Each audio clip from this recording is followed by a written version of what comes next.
close association with her. What does she think on a personal note? Siya, what is she feeling now? She has already made a stand on that. Sabi niya, I'm ready to face that.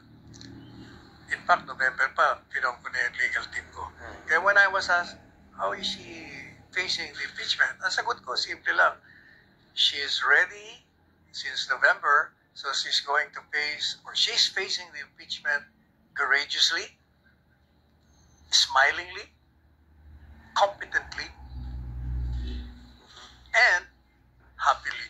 And happily, ha? Napapansin hindi mo ka ba na, papangan, ano yan, ha? What may age, ha? hindi mo ba na, happily, ha? hindi mo ba napapansin palagi lang siya nakasmile? Yeah, Kaya oo. lately, tinatawanan niya lang. Kasi sabi mo, na there is no basis for Wala naman talagang basis. Kasi kung titingnan mo yung ground, sabi nila, confidential funds. Ang sinasabi nila, nagkaroon ng irregular expenses na ginawa ni Inday Sara.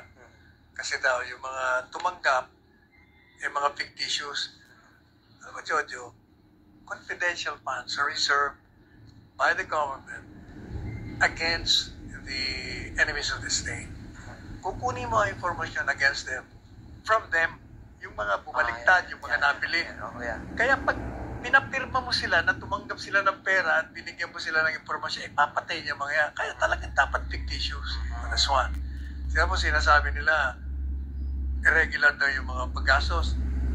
Unang-una, at the inception pa lang ng proceeding, sinabi na ng COA, itong notice of disallowance, hindi pa ito final. Kaya, there is no basis na akusahan ka. Hindi pa nga final Kasi baka lack of compliance lang. Pero meron na nga latest, di ba, na sinabing regular ang expenditures ng Office of the Vice President sa Secretary of Education at the time. So, ibig sabihin, anong basis mo?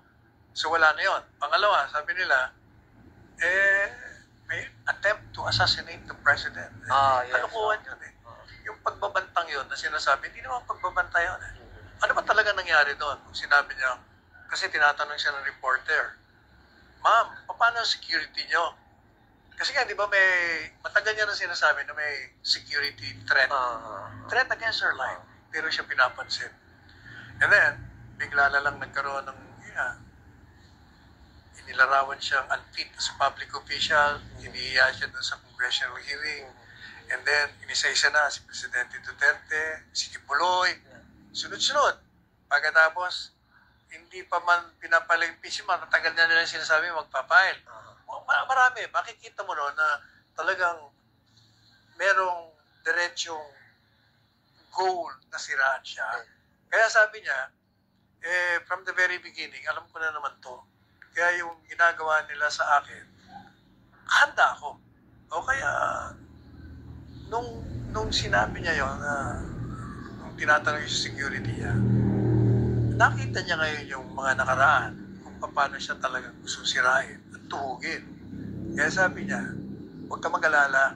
Sabi niya sa reporter, may kinausap na ako na pag ako napatay dito, ito run after them or patayin nyo. O ang tanong ngayon, nasaan ang pagbabanta ron? Kasi, as I've repeatedly said, that's conditional. It will happen only when she's dead. If she's dead, then how can there be threat? A threat. It will be coming from the grave. There is no such animal as crime, na threat from the grave or threat from a dead person. Wala yon. Ang pwede pa mag-apply dyan, under Article 8 of the Revised Penal Code, may sinasabi doon na conspiracy and proposal to commit a crime or a felony.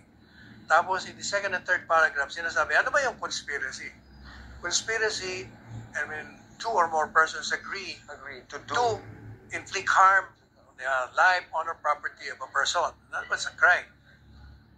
Ano naman yung proposal? Proposal is when you suggest or offer to another to commit a crime. Yung dalawang yon will only be a crime, yung conspiracy and proposal, on crimes that the law gives a penalty. Ano yun?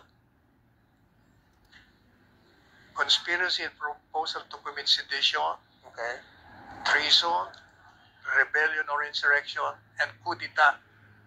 Outside of that, a conspiracy and proposal to commit murder, which, kung titingnan mo, parang dun lumabas yun. Yeah, It's a conspiracy to commit yeah. murder, di ba? Eh, hindi crime yun eh. So if it's not a threat, it's not even a crime. O paano nga ipapasok? Sasabihin nila, kasi sabi ni Inday Sara, puputulin niya raw ang ulo ni... Yes. Diba, nagsenya siya gano'n?